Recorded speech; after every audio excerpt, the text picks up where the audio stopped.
Radhe Radhe everyone, bright সাহিত্য YouTube চ্যানেলে তোমাদের স্বাগত জানাই। শেষ ট্রেনের আগে পার্ট 6। কিছু ভুল ত্রুটি হলে ক্ষমা করে দিও।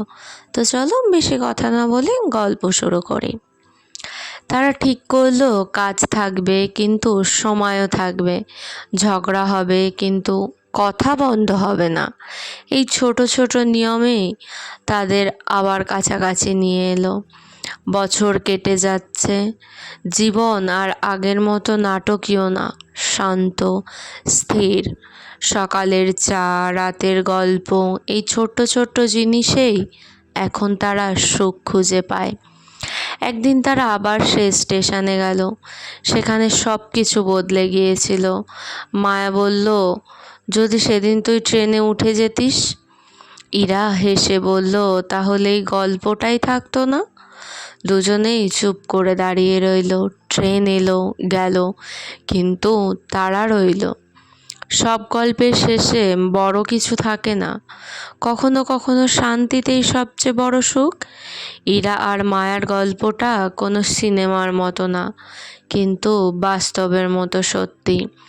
ভালোবাসা শুধু শুরুতে সুন্দর না, আসল সৌন্দর্য হলো সময় পার হওয়ার পরেও একসাথে থাকা। বছর কেটে গেছে, কয়েক বছর।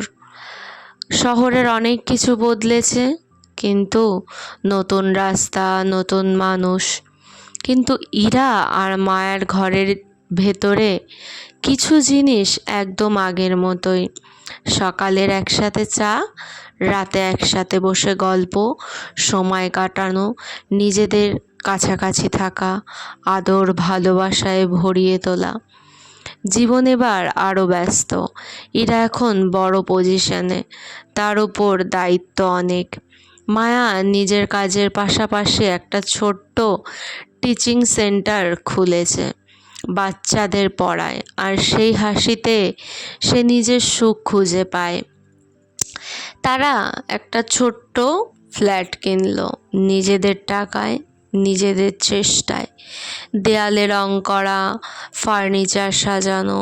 এই ঘরটা শুধু একটা বাড়ি না, তাদের গল্পের প্রতিটা মুহূর্তের স্মৃতি। সব কিছু ঠিক থাকলেও কখনো কখনো মায়ের মনে হতো কিছু একটা কম। একদিন সে বলল, আমাদের জীবনে আর কেউ আসতে পারে না।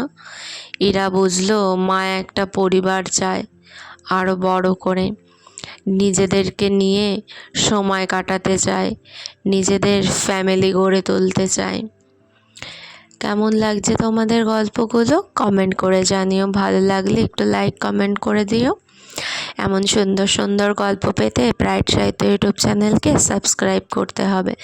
জলদি গিয়ে সাবস্ক্রাইব করে আসো, নেক্সট পার্ট খুব জলদি আসবে। ততক্ষণের জন্য সবাই খুব ভালো থেকো, সুস্থ থেকো। রাধে রাধে।